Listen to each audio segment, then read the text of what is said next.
Assalamualaikum warahmatullahi wabarakatuh. Selamat pagi anak soli dan solihah.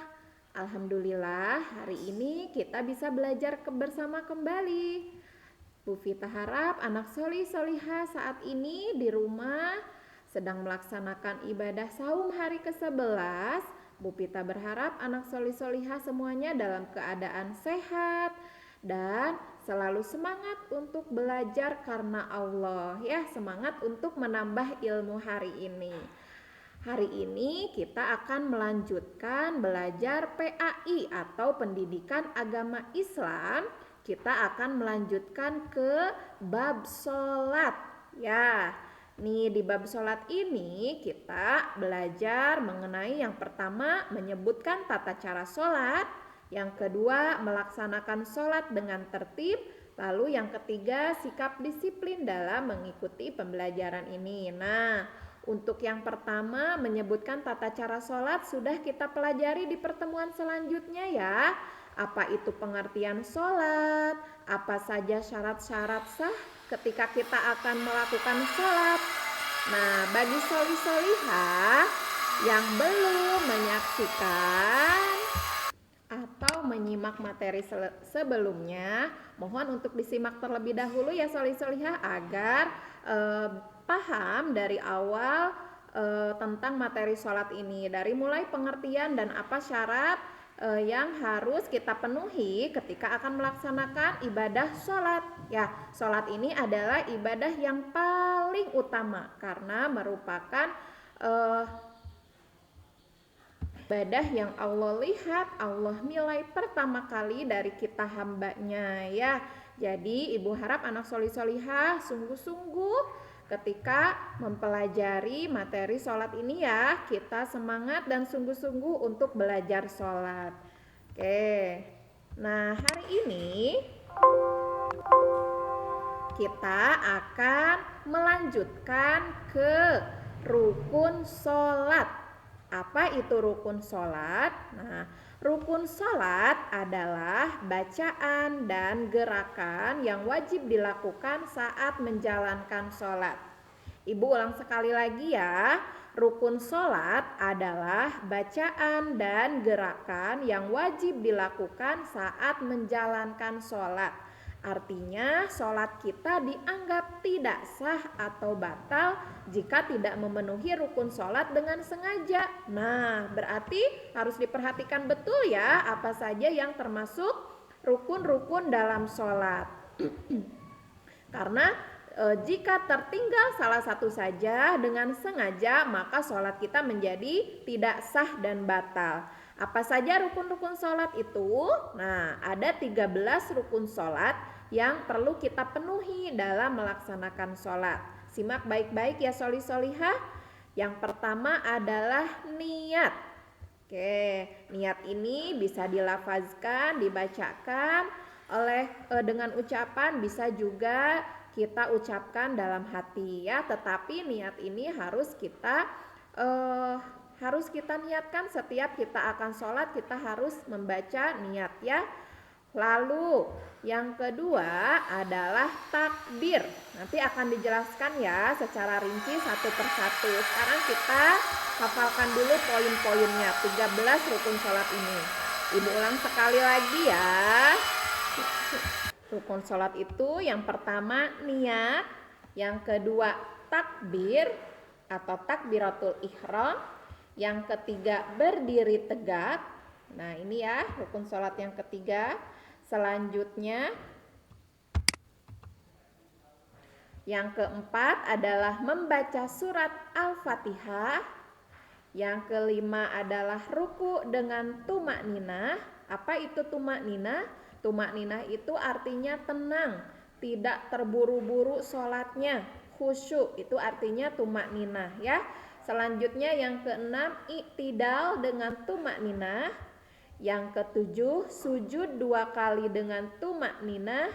Yang kedelapan duduk di antara 2 sujud atau duduk iftirasyi.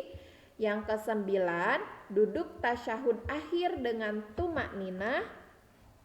Selanjutnya yang ke-10 membaca tasyahud akhir. Yang ke-11, membaca sholawat Nabi pada tasyahud akhir. Yang ke-12, membaca salam pertama. Yang selanjutnya, yang terakhir, yang ke-13 adalah tertib dan berurutan dalam mengerjakan rukun sholat. Ini adalah rukun sholat, yaitu bacaan dan gerakan yang harus kita kerjakan saat kita melaksanakan sholat, dan tidak boleh ada satupun yang dengan sengaja kita tinggalkan. Ya, kita ulang sekali lagi ya, apa saja rukun sholat itu. Yang pertama apa? Niat. Ya, setiap kita akan melaksanakan sholat maka harus didahului dengan niat bahwa kita akan melaksanakan sholat. Misalnya sholat zuhur, sholat asar, maghrib, isya, maka didahului dengan niat. Selanjutnya yang kedua adalah takbir atau bacaan Allahu Akbar. Yang ketiga, berdiri tegak ketika sholat, tidak miring, tidak nyender ya, tetapi berdiri tegak. Selanjutnya yang keempat, membaca surat Al-Fatihah.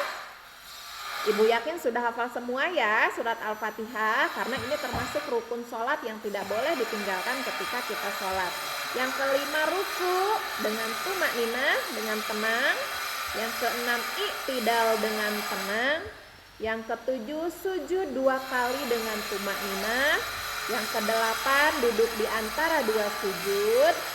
Yang ke-9, duduk tasyahud akhir dengan tumakninah. Tasyahud itu saat kita membaca bacaan tahiyat. Selanjutnya yang ke-10, membaca tasyahud akhir. Yang ke-11, membaca sholawat Nabi pada tasyahud akhir. Yang ke-12, membaca salam pertama atau ucapan Assalamualaikum warahmatullahi wabarakatuh. Selanjutnya yang terakhir adalah tertib. Tertib itu berurutan ya dalam mengerjakan rukun sholat. Dari yang pertama sampai yang terakhir dilaksanakan secara berurutan. Nah, itu adalah rukun-rukun sholat, 13 rukun sholat. Nah, sekarang kita mulai belajar melaksanakan sholat dengan tertib ya. Di sini kita akan mulai dari yang pertama, yaitu bacaan niat. Nah, namun kita akan belajar sholat ini perlahan-lahan ya sholih-sholihah. Hari ini kita akan belajar sampai doa iftitah terlebih dahulu. Kita akan mulai belajar, dan ibu harap anak sholih-sholihah langsung praktekkan di rumah dalam kegiatan sholat fardu atau sholat 5 waktunya. Oke, langsung saja ya, simak ya sholih-sholihah. Yang pertama adalah niat. Niat boleh dibaca dengan lisan secara perlahan atau cukup dalam hati. Boleh dengan bahasa Arab atau bisa juga dengan bahasa Indonesia. Nah, ucapkan niat dengan sungguh-sungguh dan ikhlas. Ya, niat kita akan melaksanakan sholat. Contoh, ketika kita akan membaca niat dengan bahasa Arab dan dilafazkan. Contoh niat di sini niat sholat zuhur misalnya. Mungkin ada yang sudah hafal ya sholih-sholihah. Bacaan niatnya adalah usolli fardhu zuhri arba'a raka'atim mustaqbilal qiblati ada alillahi ta'ala. Nah, apa artinya? Artinya aku niat melakukan sholat fardu zuhur 4 rakaat sambil menghadap kiblat saat ini karena Allah Ta'ala. Jadi ini adalah ucapan niat kita ketika akan melaksanakan sholat zuhur.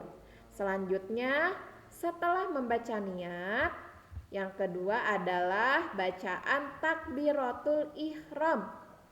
Takbiratul ihram adalah gerakan mengangkat tangan sambil mengucap Allahu Akbar.